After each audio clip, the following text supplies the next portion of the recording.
Prokuroria e Tiranës nuk arrin të gjejë përfaqësuesin e kompanisë Djegj Albania të përfshirë në skandalin e marrjes së 2 tenderave me vlerë 30 milion euro me dokumentat falsifikuar. Avdiol Dobi refuzon 3 fletëthirrje të organit akuzës.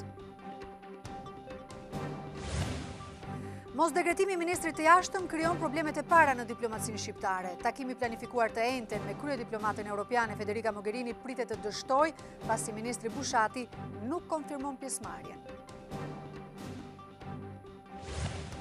Studentët e zhvendosin protestën para ambasadës amerikane, por një pjesë e tyre vijon normalisht procesin mësimor. Kryeministri Rama thotë se ata po dizinformohen për tarifat dhe kërkon që askush të mos paguaj më shumë se 50%.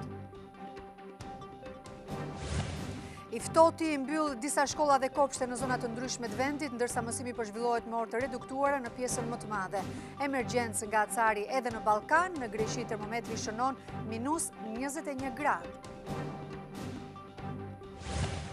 Termocentrali Vlorës i kushton buxhetit të shtetit 6 milion euro në vit për mirëmbajtje. Ministria e Energjetikës thotë se kjo vepër është një dështim dhe se vetmja zgjidhje për ta shpëtuar nga shkatërimi është dhënia me koncesion.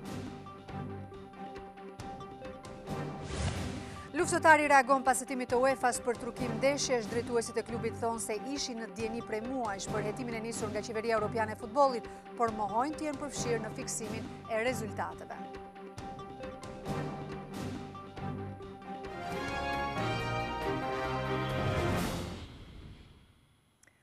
Ju përshëndes të gjithë, mirë se vini në TV Klan. Ky është edicioni i lajmeve të orës 15:30. Hetimet për kompaninë Djegj Albania, e cila me anë të dokumentacionit të falsifikuar arriti të fitonte 2 tendera me vlerë 30 milion euro, duket se po mbeten peng e dëshmisë Avdiol Dobit, përfaqësues ligjor i saj. Ati janë dërguar 3 fletëthirrje nga prokuroria, por nuk është paraqitur për të dëshmuar. Avdiol Dobi, përfaqësuesi vetëm i kompanisë Djegj Albania, e cila me dokumenta të falsifikuara fitoi 2 tendera me vlerë 30 milion euro, është thirrur 3 herë nga prokuroria, por nuk është paraqitur. Dëshmia 26 vjeçare që fitoi 18 milion euro për ndërtimin e lotit të parë të Unazës së Madhe dhe 12 milion të tjera për ndërtimin e linjës së interkoneksionit Burrel-Peshkopi, konsiderohet thelbësore për hetimet, por organi akuzës nuk po bie në gjurmët e tij. Në bazë të sistemit tim sa i rezulton të jetë në Shqipëri. Fletëthirrjet janë dërguar në adresën e biznesit në godinën ABA Business Center. Prokuroria është në pritje të letër porosive të dërguara në shtetin e Delawareit, ku është themeluar kompania M me Djegj Albania, Danuel Haberman. 4 dokumente dyshohet se janë falsifikuar nga kompania, mes tyre firma e sekretarit të shtetit të Delawareit, bilancet e kompanisë, data e themelimit dhe të dhënat e një noteri atje. Përveç falsifikimit, prokuroria është duke hetuar edhe për shkelje të barazisë në tendera dhe shpërdorim të tyre. Hetuesit dyshojnë se falsifikimi i këtyre dokumentave të jetë bërë në Shqipëri, por pritet që letërporosia ta konfirmojë zyrtarisht. Javën e ardhshme pritet që prokuroria të kryejë disa veprime të tjera hetimore që do të sjellin zhvillime konkrete në këtë çështje. Mos dekretimi i ministrit të ri të jashtëm ka krijuar edhe problemet e para në diplomacinë shqiptare. Shefja për politikë të jashtme në Bashkimin Evropian Federica Mogherini ka planifikuar një takim me ministrin e jashtëm të Shqipërisë, por burime zyrtare thonë se Bushati nuk do të jetë i pranishëm për shkak të largimit të tij nga ky post me vendim të kryeministrit. Mos dekretimi i shkarkimit të ministrit të jashtëm Ditmir Bushati dhe mos dekretimi i pasuesit të tij Genti Caka nga kreu i shtetit ka krijuar ngërçin e parë në diplomacinë shqiptare. Në agjendën zyrtare të përfaqësueses së lartë për politikën e jashtme të Bashkimit Evropian, Federica Mogherini, është planifikuar një takim me ministrin e jashtëm të Shqipërisë pas ditën e 10 janarit, por burime zyrtare në ministrin e jashtme nuk e konfirmojnë ende praninë e ministrit të enjte në takimin e planifikuar në Bruksel. Ministria nuk jep sqarime mbi arsyet, por mësohet se ato lidhen me largimin e Bushatit nga posti. Presidenti nuk e ka firmosur dekretin për shkarkimin e tij dhe ka sqaruar publikisht se mos dekretimi lidhet me rëndësinë që ka posti i ministrit të jashtëm. Sipas tij, vendi nuk mund të mbetet për asnjë sekond pa drejtuesin e këtij dikasteri që përfaqëson Shqipërinë në disa iniciativa shumë të rëndësishme. Përpara se të dekretojë ministrin e ri të jashtëm, presidenti do të shqyrtojë informacionin që ka kërkuar nga institucionet e sigurisë. E njëjta procedurë është kërkuar dhe për 4 ministra të tjerë të propozuar nga kryeministri, për Genti Cakën dhe Besa Shahinin, që do të zvendçojë lindjen e Nikollën, presidenti ka kërkuar informacion dhe nga institucionet në Kosovë, pasi të dy vijnë nga ky shtet. Firma e presidentit po mban peng dhe vendimarrjen për mbledhjen ose jo të parlamentit në një seancë të jashtëzakonshme për të miratuar dekretet e kreut të shtetit. Kushtetuta i jep presidentit të Republikës 7 ditë kohë për të shprehur për propozimet e kryeministrit për ndryshime në qeveri, ndërsa parlamenti ka 10 ditë kohë për të miratuar dekretet. Për 6 të larguarit dhe 4 ministra të rinj që janë dhe deputet, meta u shpreh në datën 5 janar. Dhe edhe sipas kushtetutës, parlamenti duhet mlidhet për të miratuar dekretet brenda datës 15 janar. Mazhoranca është në pritje të hapit të radhës së presidentit për të vendosur datën e seancës plenare. Sipas rregullores së kuvendit, data 21 janar është dhe data zyrtare e nisjes së sesionit të ri parlamentar. Presidenti Meta nuk dekretoi në propozimin e parë as ministrin e brendshëm Sandër Leshaj, por e hodhi firmën pasi mazhoranca insistoi në emrin e tij, duke e ridërguar si propozim.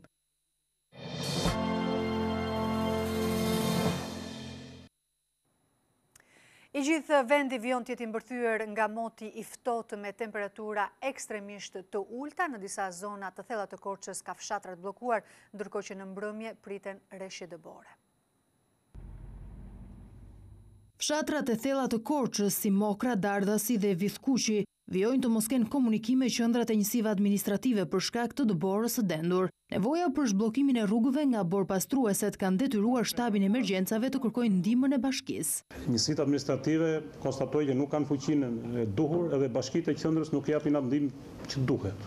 Ku qëndron problemi, kërkoj nga juve, po çdo banor i qarkut Korçës dhe në pikën më të largët duhet të gëzojë shërbimin, qarkullimin e lirë, energjinë, ujët dhe shërbimin shëndetësor dhe furnizimin me ushqim. Problematike mbeten edhe segmentet Korçë-Voskopoj dhe Maliq-Opar-Strelc.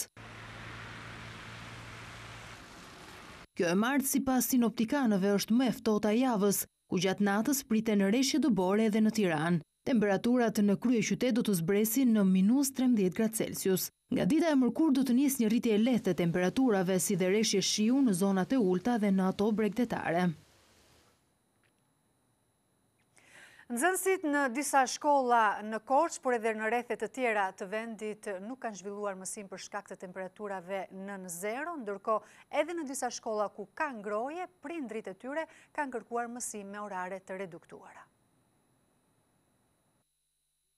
I ftohtë ka çuar në mbylljen e shkollave në fshatrat Orman dhe Sheqeras të Korçës, ndërsa në shkollat e tjera mësimi është zhvilluar me orë të reduktuara. Në pjesën tjetër të drejtorisë vazhdon normalisht mësimi, por jemi me orare të reduktuara. Do të thënë jemi deri në 10 minuta më pak se orari normal. Lënda ngrohëse nuk mungon, por nuk i përgjigjet ngrohjes dhe temperaturave optimale për zhvillimin normal të procesit mësimor. Ndjekja e procesit mësimor ka qenë i vështirë për nxënësit edhe pse shkollat kanë pasur ngrohje. Kalendajat ishin të ndezura, po përsëri klasa ishte e ftohtë. Sot nga 5 orë bëm 4 orë, sepse orën e muzikës nuk ka bën. Edhe nga 25 minuta ashtu. Po e mira është që ti nxënësojnë me të shtunat më vonë. Këto që janë të ftohta, kohët e ftohta ti ndërpres. Ikëm në orën e 11:08, me orët e shkurtra. Duke filluar nga e mërkura dhe deri të premten, mësimi në shkollat e Juglindjes do të fillojë në orën 9. Nevoja për ngrohje në shkolla shtuar edhe në kryeqytet, teksa ka inauguruar një qendër të re sociale për të gjithë njerëzit e rrugës. Kryetari i Bashkisë Erion Velia i tha se Bashkia e Tiranës është e gatshme të plotësojë të gjitha nevojat që kanë shkollat aktualisht në këtë stin të ftohtë. Ulja e temperaturave ka bërë që shumë shkolla të kryeqytetit të përballen me nevoja të shtuara për ngrohje. Kryebashkia Velia i tha se bashkia është e gatshme të plotësojë çdo kërkesë që vjen nga stafet e shkollave. Inkurajimi im për sot është administratorët e shkollave të njoftojnë bashkinë mundësisht një natë përpara nëse kanë nevoja të nesërmen për karburant, pelet apo çfarë do nevojë tjetër me kaldaje. Velia ishte i pranishëm në inaugurimin e të parës qendër sociale për strehimin e njerëzve në nevojë. Këtu në Shkozë, në stacionin e fundit të autobusit, ngjitur me banesa sociale, kemi hapur këtë kapanon, i cili ka hapësirat mjaftueshme për të bërë dush, për të ngrënë, për të ushqyer, për të veshur. Do unë besoj që kjo qendër jo vetëm zgjidh nevojat fizike, po ka dhe sociolog, ka edhe psikolog, ka edhe mjek, edhe infermier, të cilët në mos t'i zgjidhin vetë mund t'i adresojnë spitalin më të afërt. Paralelisht, bashkia po punon edhe për mbajtjen hapur të rrugëve në zonat rurale, duke hedhur krip dhe skorje. Edhe një pjesë e Europës është e paralizuar nga i ftohti siberian i cili ka shkaktuar viktima në Francë, Gjermani dhe Austri, por emergjente paraqitet situata edhe në Ballkan, ku vendi më i goditur është Greqia.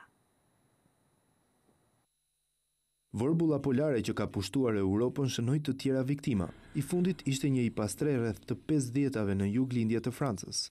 Aktualisht numërohen 8 viktima si pasojë të ftohtit. 7 persona humbën jetën nga urtëqet në rajonet malore në Austri, Gjermani e Itali. 2 persona të tjerë rezultojnë të zhdukur në Austri ku rreshjet e dendura të dëborës e çuan nivelin e saj deri në 1.5 metra. Në emergjencë është edhe Ballkani ku më problematike situata shfaqet në Greqi.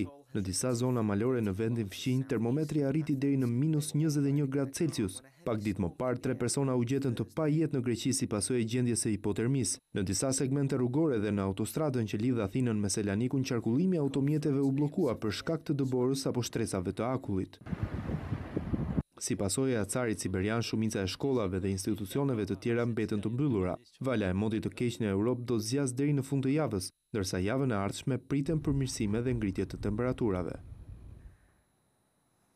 Një grup studentësh protestuan sot sërish përpara kryeministrisë për të zhvendosur më pas drejt ambasadës amerikane, por ndërkohë një pjesë tjetër ka vijuar normalisht mësimin në fakultete, teksa ka nisur edhe përpilimi i listave për tarifat e reja. Këtë të martë, protesta e studentëve vijoi përmes një marshimi që nisi nga kryeministria.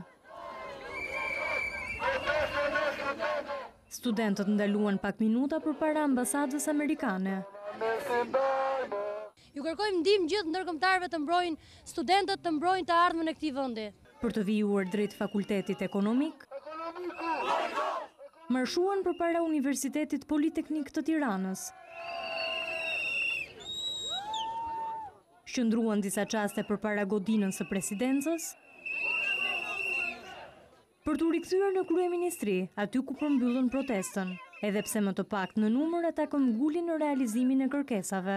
Studentët që janë në protest janë këtu, kurse studentët tjetër kanë zgjedhur mënyrën e protestës bojkotin e mësimit. Kërkesat tona janë këto 8 pika, të cilat duhet të kemi diçka zyrtare nga zoti kryeministër dhe me vendim të Këshillit të Ministrave. Tarifat nuk janë ulur, edhe ajo ulja e tarifave që premtuan më të përshkallëzuar është e pamundur nëse nuk rritet buxheti i shtetit për arsimin e lartë. Mendoj që zgjidhja përfundimtare është anulimi i këtij ligji. Po teksa protestohej në shesh, një numër i pakët i studentëve ju drejtuan auditoreve për të zhvilluar mësimin. Ndërkohë në fakultete po përpilohen listat studentore, që përmbajnë të dhënat e mesatares në bazë të cilave do të përcaktohen edhe tarifat. Ne tani jemi duke mbledhur të gjitha të dhënat, të gjitha statistikat, për të nxjerrë efektet financiare që kanë gjitha VKM-t që janë marrë në fund të vitit. Kështu që nuk kemi filluar t'i marrim asnjë studentit asnjë lek. Kemi marrë listat nga sekretaritë mësimore dhe po punohet mbi ato lista.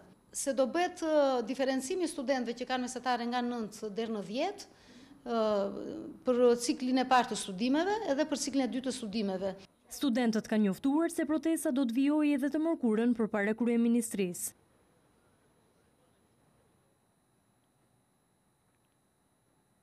Zhvillimin e protestës, por edhe bojkotin e auditorëve ka komentuar sërish sot kryeministri Edi Rama. Sipas tij, pengëmarrësit që degeneruan protestën studentore në mbyllje dyersh me dhunë e në shfaqje rrugore të brutalitetit të ignorancës, po përpiqen të dizinformojnë studentët lidhur me tarifat në bashkëpunim me disa fundërina të universitetit.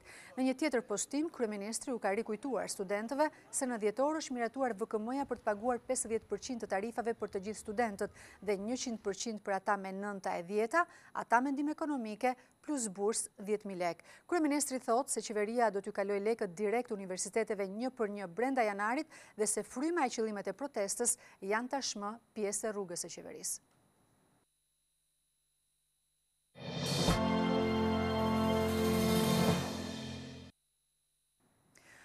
Kostoja e mirëmbajtjes dhe konservimi për vite me radhë kanë detyruar Ministrinë e Infrastrukturës që të hap garën për dhënien me koncesion të tecit të Vlorës. Në një intervistë për televizionin Klan, drejtoresha e koncesioneve Etleva Kondi thotë se menaxhimi nga privati do të ishte zgjidhja më e mirë për këtë vepër.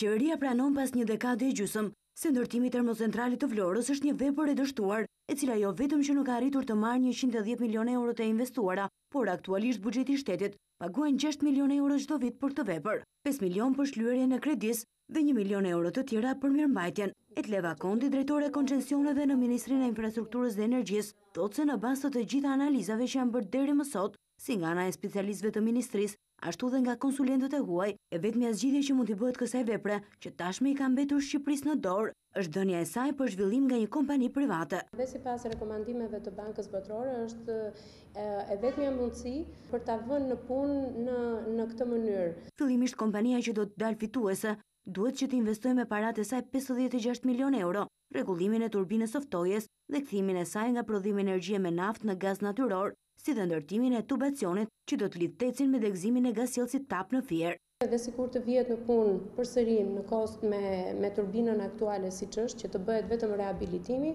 do të kushtonte më tepër se sa me gaz. Edleva Kondi thotë se në këmbim të marrjes së tecit, kompania private që do të fitojë koncesionin duhet që minimalisht të jap 2% të prodhimit energjetik të saj për shtetin, ndërsa pas 20 vjetësh do të bëjë rikthimin e veprës. Operatori ekonomik që do të hyjë në këtë procedurë të lërë minimalisht 2% të energjisë së prodhuar që do t'i ngelet qeverisë shqiptare. Gjithsesi ky është kriter vlerësimi që do të thotë kush parashikon përqindje më të lartë, atëherë do të pikëzohet. Që prej vitit 2011 deri më sot, teci nuk ka punuar asnjë ditë, jo vetëm se kostot e prodhimit e energjisë me naftë janë tepër të larta, por edhe për shkak të një defekti që u shkaktua në turbinën e ftohjes, çështje për të cilën vendi ynë shkoi për vite me radhë në gjykatën e arbitrazhit. Së fundi edhe Banka Botërore ka pranuar dështimin e kësaj vepre, e cila nuk do të arrijë të nxjerrë asnjëherë paratë e investuara.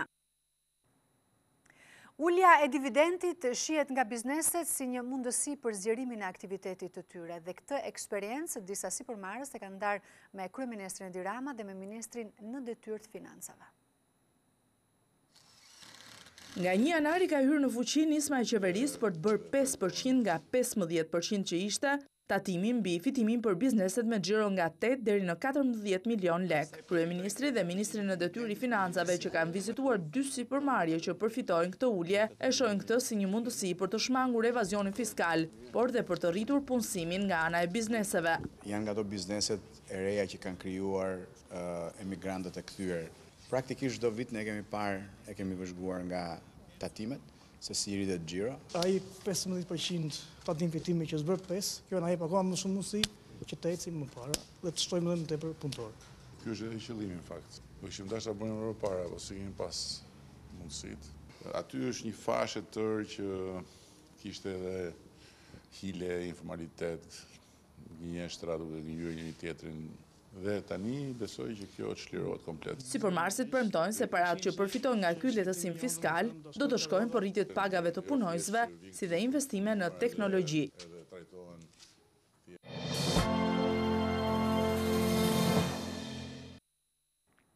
Altun Çela, i cili nga viti 2008 drejton të gjykatën e Sarandës, është shkarkuar sot nga detyra pasi u gjet me shkelje nga Komisioni i Vetingut. Inspektorati i Deklarimit të Pasurive paraqiti një raport pozitiv mbi pasurinë e tij, por ky konstatim u përmbys nga hetimi i thelluar i KPK-s, i cili ka konstatuar probleme të shumta me deklarimet periodike të Çelës. Raport negativ ka dorëzuar për gjyqtarin edhe Drejtoria e Informacionit të Klasifikuar, duke nënvizuar se ky gjyqtar nuk është i përshtatshëm për të konfirmuar në detyrë.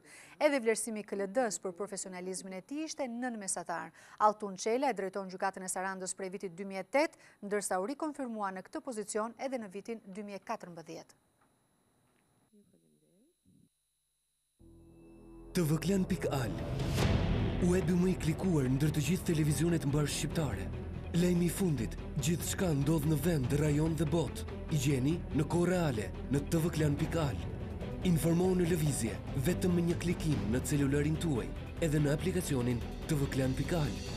Video dhe lajme për çdo emision, dhe të rejat apo sinopse të serialeve tona, vetëm në tvklan.al. Besueshmëri, shpejtësi, cilësi dhe interaktivitet. Klan, televizioni mbar shqiptar më i ndjekur. Ka përfunduar pa rezultat në Bruksel takimi mes grupit negociator të Kosovës dhe përfaqësueses së lartë të Bashkimit Evropian për politikë të jashtme Federica Mogherini. Pala kosovare është e palëkundur në qëndrimin e saj se taksa për mallrat serbe do të hiqet vetëm në momentin kur Serbia të njohë Kosovën. Kosova kërkon njojën reciproke nga Beogradi në mënyrë që të heqë taksën për mallrat serbe. Ishte ky qëndrimi zyrtar i ekipit negociator kosovar që u takua këtë të martë në Bruksel me shefin e diplomacisë europiane Federica Mogherini. Është e qartë edhe për BE-n që taksa nuk hiqet në të thatë. Ajo që u përmend në takim është po ashtu një kërkesë i dërgohet Serbisë që ta ndalë fushatën e tërheqjes së njohjeve që po e bën. Ne e bëm qartë këtë etapë të dialogut, po futemi, duhet ta dimë epilogin e dialogut. Saktë. Në kam dialog me temat veçanta me Shkunë Prishtinës e në Beograd dhe mos me implementua si marrëveshje.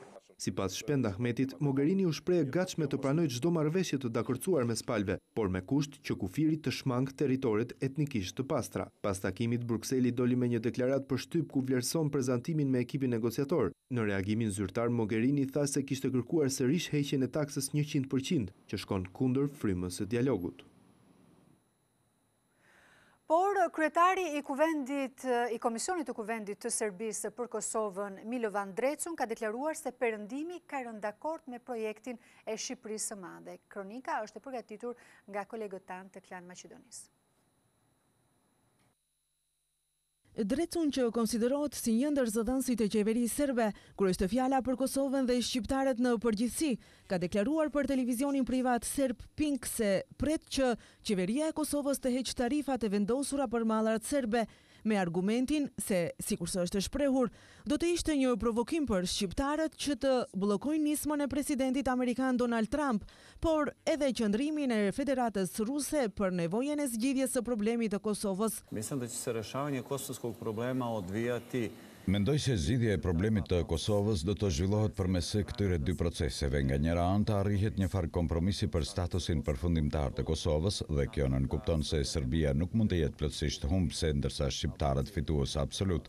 Nga ana tjetër, sipas meje, procesi i krijimit të Shqipërisë së Madhe është i pakthyeshëm dhe ajo ka për të formuar në këtë ose atë formë. Megjithse edhe në paraqitjen e këtij fillim viti, Drecun nuk ka kursyer akuzat në adresë të Tiranës zyrtare, por sikurse ka deklaruar, grabitja e territori, prapse prap, kjo sipas tij, nuk është për merit të shqiptarëve, por një projekt i perëndimit për t'u kundërvënë Serbisë si nga aspekti demografik, territorial apo edhe i resurseve dhe për të frenuar ndikimin serb në Ballkan. Unë mendoj se ky është një vlerësim i tyre real geopolitik dhe ne nuk duhet të befasohemi dhe duhet ta dimë se cilat janë interesat e këtyre vendeve kryesore perëndimore dhe si ti mbrojmë më së miri interesat tona në kushtet kur ato ashiqare nuk e kundërshtojnë formimin e këtij shteti unik shqiptar. Në këtë shtrirje, prej që çështja e Kosovës të jetë kryefjale e vizitës së afërme në Beograd të presidentit Vladimir Putin.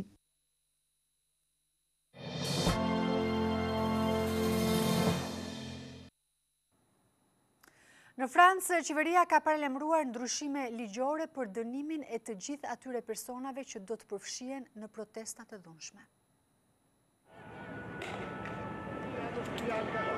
Përballë këtyre akteve të dhunshme që shpërthyen në aktin e 8 të protestave në Francë, kryeministri Edouard Philippe bëri thirrje për nevojën që ka vendi për ashpërsim të masave për protestat. Shefi i qeverisë franceze tha se manifestuesit e dhunshëm duhet të dënohen.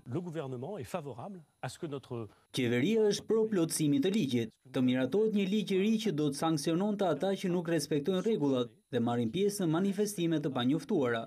Sot është kundravajtje të vish në protestë me fytyrë të mbuluar. Nesër duhet të jetë një krim.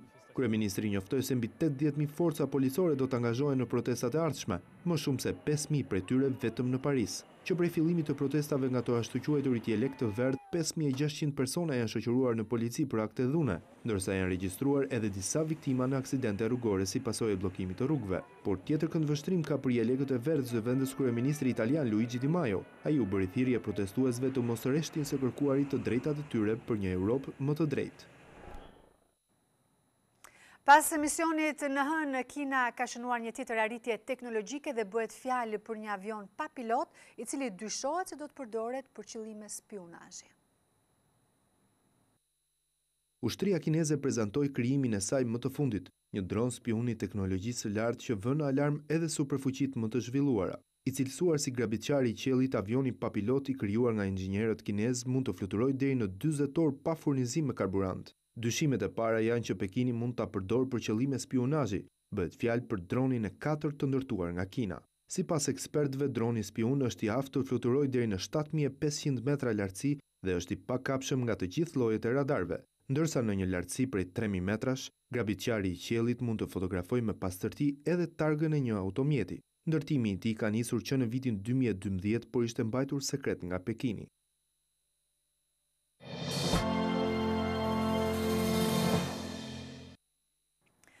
Aktori hollywoodian Kevin Spacey rrezikon deri në 5 vite burg për akuzën e abuzimit seksual. Kevin Spacey është akuzuar zyrtarisht për abuzim seksual dhe tashmë ndodhet në liri me kusht pas një seance të shkurtër në një gjykatë në Massachusetts. Ajo që e vuri protagonistin e House of Cards në bankën e të pandeurve vitin e kaluar ishte prezantuesja televizive nga Boston, Heather Anra, sipas së cilës aktori ka abuzuar seksualisht me djalin e saj 18 vjeçar. Në seancën dëgjimore, Spacey nuk e mori fjalën, por sipas mediave lokale, ai është deklaruar i pafajshëm. Pavarësisht kësaj, ylli hollywoodian rrezikon 5 vite burg. Seanca e ardhshme është planifikuar për në 4 mars, por Spaceyt nuk i është kërkuar të jetë i pranishëm. Që në tetor të 2017-s kur shpërthyen edhe skandalet seksuale në Hollywood, më shumë se 30 persona kanë akuzuar aktorin për ngacmim. Shake with your right hand. Loredana Berthe ndërkohë ka fituar sërish zemrën e italianëve me këngën Non ti dico di no, e cila është shpallur edhe kënga më e dëgjuar për vitin 2018. Questa sera non ti dico no. Non ti dico di no ose nuk të them jo, bashkëpunimi Loredana Berthe dhe grupit Bunda Bash është kënga më e dëgjuar për 2018 në Itali.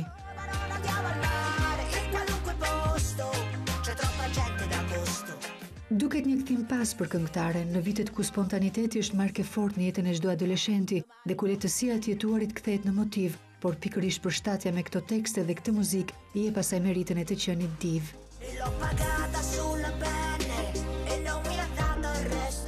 Me të njëjtin look transgresiv, me një personalitet fort vokal dhe interpretativ, Loredana duket se nuk e ka humbur titullin e marrë në vitet 70, kohë e artë kjo për këngëtaren, ku cilësua mbretëresha e rockut italian. Dhe këtu kemi mbërritur në fund të këtij edicioni informativ. Faleminderit që na ndoqët.